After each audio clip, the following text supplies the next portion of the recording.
Hi friends, I just wanted to jump on and show you a package I'm sending off to my daughter.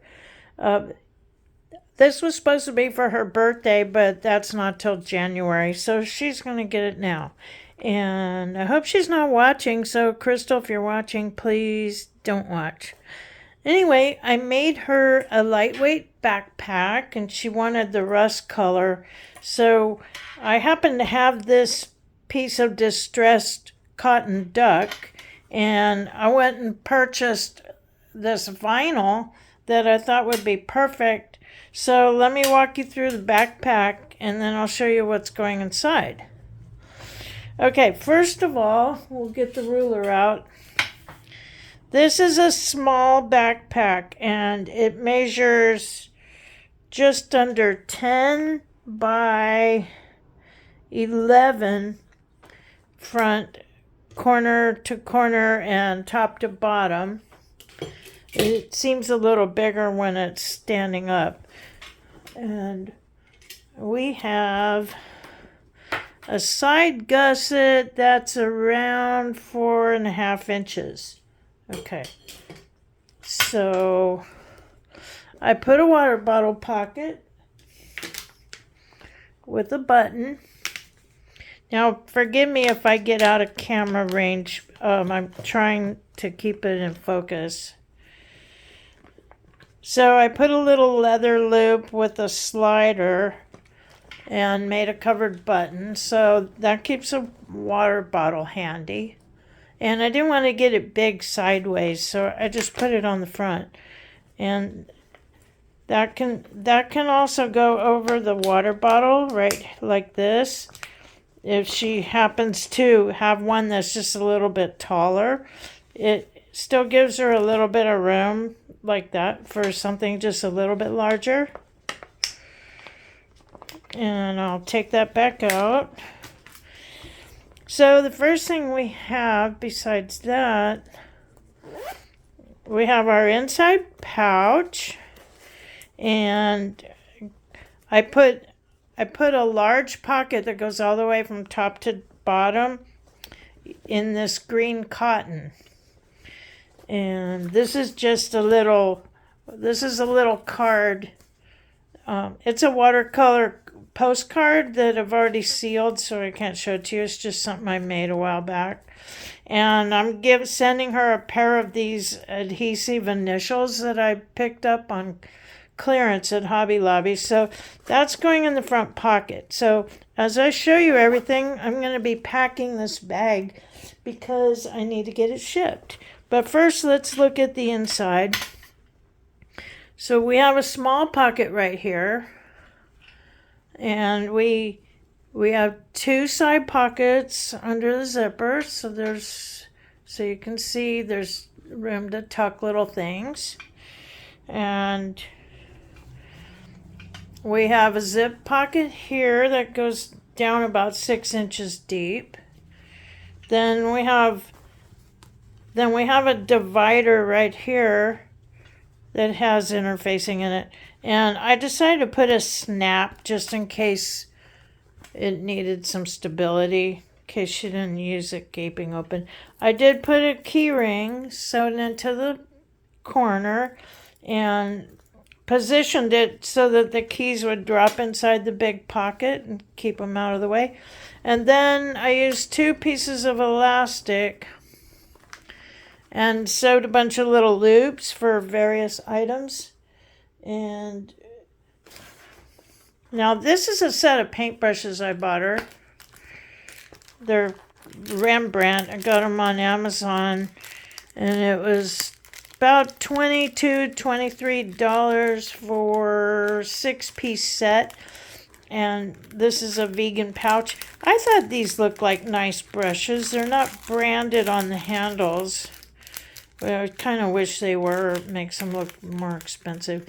But I don't know how they are, but I think for someone just learning, they'll be fine. And I wanted something that would fit in this watercolor kit. So I'll be putting that in. I'm looking for the things that go inside.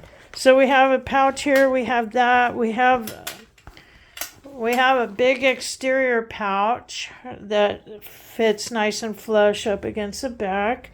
And then we have our foam pocket here. Okay. So I've also made the straps adjustable. And I stained them and took away some of the brightness. You can't really tell, but that's more of a grayish tone than... Uh-oh, we're getting into the paint. I gotta be careful. I'm gonna stick the straps in the paint here. Anyway, I harvested this off of another bag that I had. And I just didn't have time to order anything. So, we gotta trim our fine little things that need trimming. Let's get rid of that. And this was pushing the limits of my sewing machine, people. I don't have a power machine anymore. I do have the overlock. The inside edge, I'm going to show you construction. I turned the back panel through the bottom and got a clean finish on the back panel. But on the front panel, I had to use the binding method all the way around. And I didn't want to have 2 rows of binding. So I was hoping I could figure out a way to turn both front and back, but I wasn't able to do it. But I kind of like the way it looks. I'm happy with that. So now I'm going to start filling that. But first I have to show you what I made. I had a lot of fun making, let's move that out of the way. I had a lot of fun making these Coptic little books, and this is the first time I ever did that particular technique. I watched several people's videos, including Treasure Books by Natasha, but she wasn't the only one I watched, but I do tend to gravitate towards her. Now, this one, they all have heavy card inside. This one's just dot paper, just for, I'll bring it. We have a dirty piece of paper, but I'm not going to worry about it. I don't want to tear the paper out. This one's dot paper. They do fold flat. And I'll go ahead and put that in the front pocket right there. Now, she's into a neutral color scheme in her home. She wanted an earthy look. So this one's the hot press pad, and I have 20 sheets of paper, so that gives her 40 surfaces. Round cornered it, and I glued a piece of the vinyl on the back as a decoration, but also to make a different type of closure. So this is secure with, excuse me while I reach, I have to show you the glue. My Ultimate Crafter Pick water-based super glue. Okay, there. Can you see that? I'm trying to get it in the view. So I like that glue a lot, but I'm running low on it. However, I did make one mistake. This thicker piece was supposed to be the back of the book, and the thinner one was supposed to be the front. So I made a mistake, but it doesn't matter. It's done, and I'm not making another one. Okay, now this is the cold press. It's 5 3/4, the finish size 6 by 6, and we have 5 sets of holes there. The previous one only had 3. And I've decorated the inside cover. Then again, it lays nice and flat. I did not round corner the watercolor paper. I didn't think it was necessary. And I wrote down what kind of paper it was. Fabriano Artistico Extra White, 100% cotton watercolor paper. And these are both the same kind of paper. However, one being cold press, one being hot press. Now you'll see I have an elastic band that wraps around, and it's secure underneath the lining, but I did stitch it down. It's been glued and tacked with a needle, so it's not going to be pulling out. Now this is the main book here, and then she gets that one. Then I had some extra pieces that I had cut, and I just did a simple five-hole pamphlet stitch. And there's only 6 pieces. There's 3 pieces of paper, giving her 6 pages, but those were just some extra cuts I had, so I wrapped them up. And it just gives her something a little bit bigger to work with. That's cold pressed paper. So she gets that, that, and that. And this little pamphlet has color swatches of the watercolors I'm sending. And I can't show you that because I actually photocopied the colors, the color chart that came out of my paint, and I don't want to get in trouble by showing items of that nature. This is an envelope just full of paper scraps so that she has something not quite as precious that she can experiment on. And I marked them CP and HP, and she's got a random variety of scraps and a few slightly larger pieces. So this is a piece of leather cording. I just knotted it and it can slide over that. So, okay, so all of that goes together, and I'll be putting that inside the backpack. Okay, so now for the accessories. Okay, let's hold off on the paints till last. I showed you the brushes.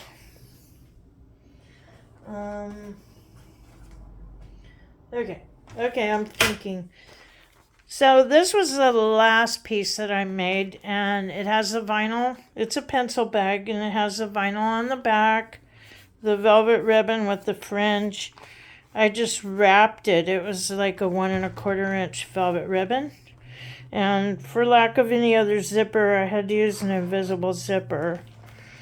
But this is how it looks. And I used basting spray to adhere this velvet, the crushed velvet, to the backing material. And then we have some heavy gauged vinyl. And this is stitched down, but I also tucked it under the zipper here. So it's got 2 rows of stitching holding it on. And it was stitched underneath all the way around, and then I wrapped it with the velvet ribbon. So I have given her some fine point. These were Montmartre fine liners, 0.4. I think I found those in a batch of stuff that I picked up at a secondhand store. I bought her a brand new little mini metal ruler. It has a lot of conversion tables on it, and very nice handy little thing. An inexpensive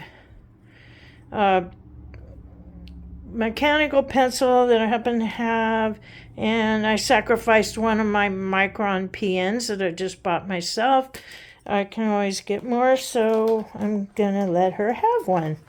And I put a couple of bulldog clips in here. Now I don't have a pencil sharpener or extra erasers that I'm putting in here right now, and that's because I just simply can't make it to the store at the moment. But since I'm going to be there early January, that'll give us something to go shopping for. We can pick up some of the extras. Okay, so that's that. So here's a pile. My pile is starting to add up. Now, the next thing is, okay, we'll hold off on that. So I made a zipper pouch, and originally I wanted to put the paints down in here, but because I was using what bits of fabric I had left, it wasn't quite long enough. I mean, You could fit the pan of paint down there, but it's just an extra pouch, and I'm cleaning the lint off. It has this nice soft flannel on the inside, and I put a corded handle on it. And if you can see, thanks to Christine's Home Affairs, Christine's Home Affairs, I believe, is the name of her website. She shows you how to do the little corners. If you can see the little corner wraps. And this came out really well because I used the corner wraps, and I did hand stitch this with 2 layers of stitching because I didn't want it to get lumpy. And my box corners, I turned them upward on the seam just to try to keep the bottom smooth. So what's going in that bag? I think I will, just for safe travels, I'll go ahead and put that little sketchbook in there. Let's see what'll fit. That one I'll leave out. No, wait a minute. No, let's just put some of these in here. She probably doesn't have to keep them. Let's see if that fits. Okay, we're getting kind of tight. I didn't really make this with the intention of putting, I think we'll leave that out. That's enough. We'll just put the 2 in there for now. Okay. So that is packed. Then I made 2 soft little sleeves. I'm cleaning lint off as we go here because I'm getting ready to go to the post office. So I made 2 little sleeves that fit the watercolor tins, and they have these little sliders. I did use some black leather cording that I just happened to have, and I made a couple of elastic little loops to go around the 2 watercolor tins, and I finished off the box that the bigger of the 2 empty tins came in, just for safe traveling. And so we have that. I'm going to pack that up in a minute. Then, for lack of have the opportunity to buy her a collapsible cup, I put a couple of alternatives in a baggie. It says temporary water cups until we can find the collapsible type. So she's getting that. And this drawstring bag is waterproof ripstop nylon. It's one of my little bags that I made. And I've cut apart a 100% cotton dish towel and hemmed it. I cut it into 3 pieces. So she has 2 small rags and then 1 oblong shape. And these are those cheap dish towels you get at Walmart. You get a package for about $5, about 6 of them for $5, I think they were. And I just wanted to give her some rags, because you need something if you don't have baby wipes at hand. Just something that can be washed and thrown in a bag. So we're trying to cover all the events. She likes to go hiking. Okay, so the whole point of this is my daughter loves to go hiking. She lives in the mountains in Prescott, Arizona. And she's always hiking around the lake. So I'm trying to encourage her. She doesn't have to take all of this stuff with her, but she can kind of pick and choose what she wants to carry and what else needs to fit in her bag. So there's a waterproof little bag with some towels. And hold on. Let's just stick this inside, because these are like wet items. Okay. And I think I'll go ahead and put that in. I have a little 6x4 bag with 4 paper towels, and then there's a spray bottle. So I'm going to go ahead and pack that stuff in there. So that's her wet kit. Okay, so we have our wet kit. And finally, let me show you the paints. So I used my Mission Gold. I have both the pure pigment set and another set of 34 colors, which had about maybe 11 or 12 pure pigments plus. Now, I've already poured these a few days ago and let them dry down. I gave her 7 primary mixing colors plus the phthalo blue to fill in the corner here. So she has a split primary mixing set, and the colors are lemon yellow, permanent yellow light, permanent red, quinacridone permanent rose, ultramarine light, cerulean blue, and then an extra blue, which is a phthalo blue. Those are all pure pigment colors. Now, if you'll see, these 4 items down here have a little X. Those are the only ones that are not pure pigment. And across the bottom, I've given her Chinese white, yellow ochre 2, olive, that's a mix, Hooker's green, that's a mix, Van Dyke green, that's a mix. And then there's cobalt green deep, cobalt turquoise, burnt sienna 2, red brown, Van Dyke brown, Prussian blue, indigo, which is a mix, and ivory black. So that's the primary set. Our pure pigment, our split primary mixing colors plus some convenience colors. And I set up the color chart, but I decided that she gets to do her swatches and fill that in. So it's on the hot press paper, and I'm going to close that, and I'm going to slip the little elastic over that, pop it back in the box. Okay, and I decorated the box, Mijello Mission Gold Professional Watercolors. And now my daughter used to do a lot of oil painting, but this is she doesn't really know how to work with watercolors yet, but since we're going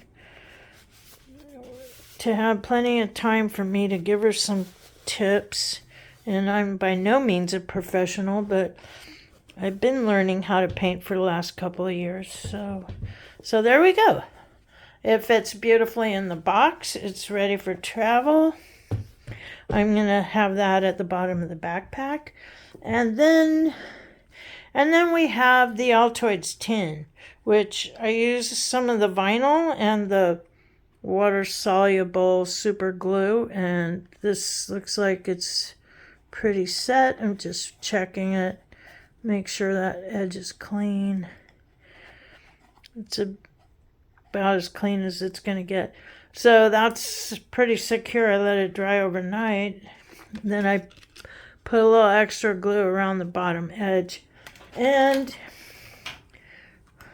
I also set up the color card and made some notes on the back. And let me read the colors off to you.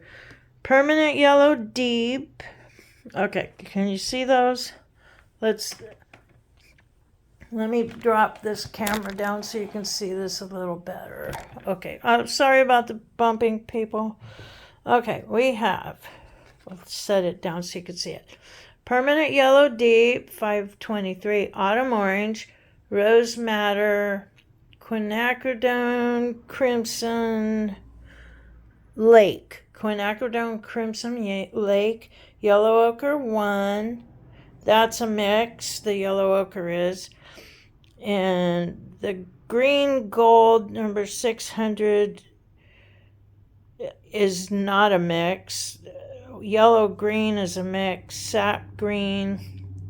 Viridian is pure pigment. Peacock green is a mix.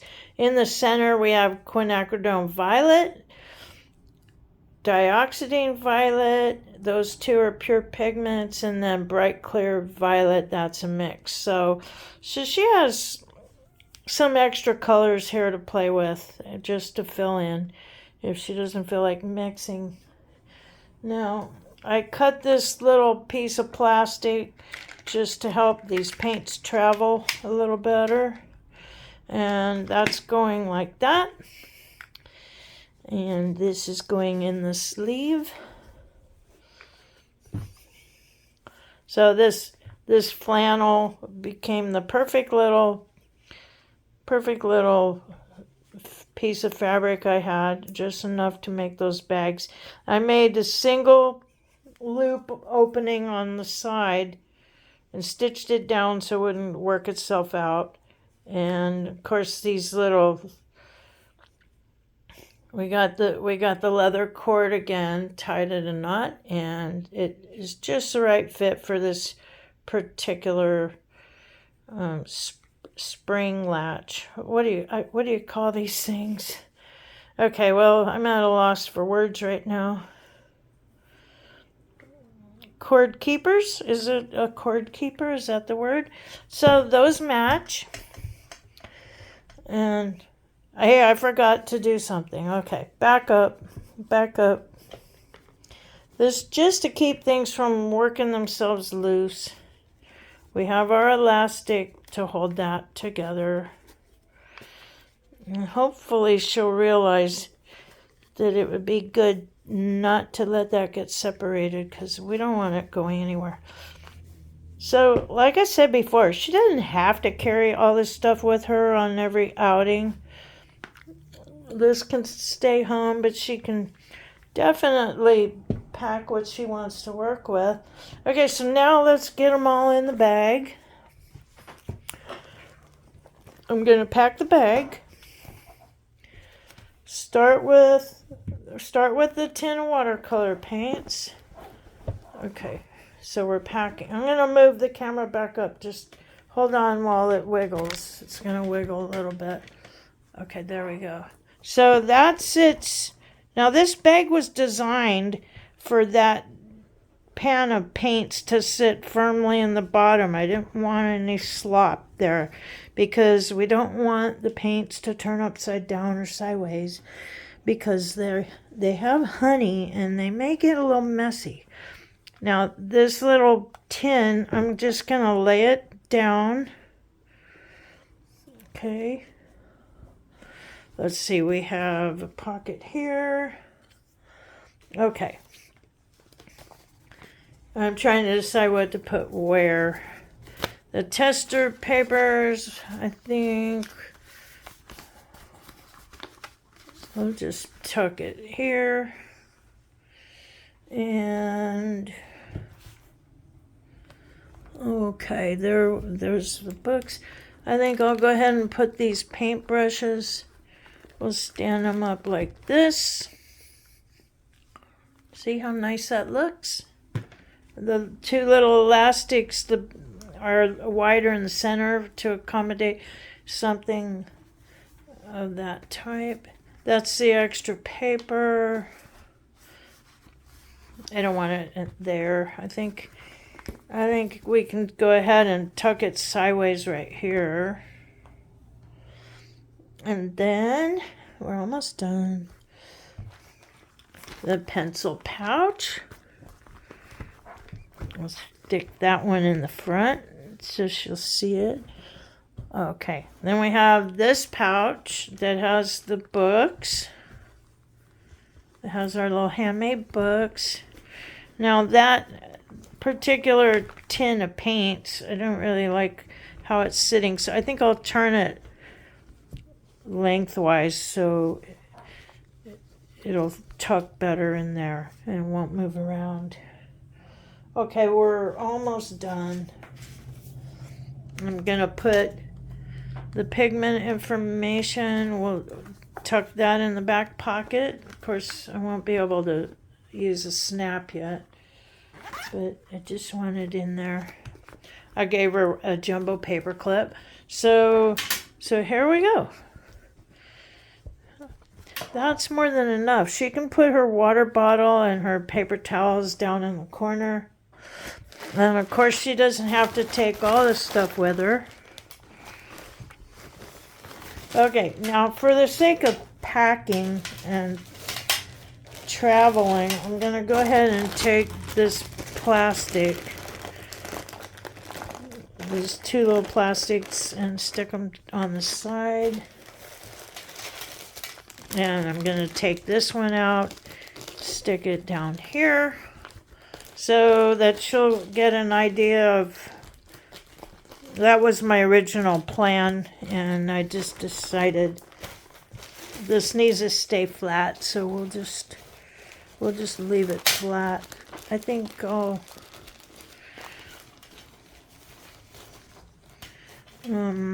to decide about these.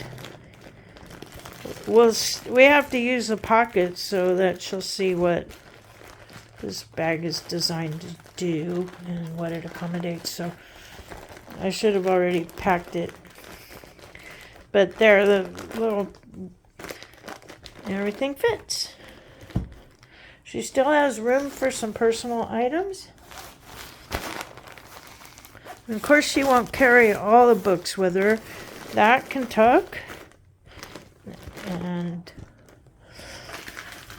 last but not least, we have, and this, we do celebrate Hanukkah. We're Christians, but we're Jewish origin, and we do celebrate Hanukkah. So I wrote, that's a handmade tag that I happened to just have. It was an experimental piece, and it's kind of rough and crazy looking, which is perfect for her. So I'll put that in the front pocket. Okay, so I'm gonna zip it up. And this is where we have our little card. So I'm gonna go ahead and put the candy in the front pocket, just like that. Zip it up with a card.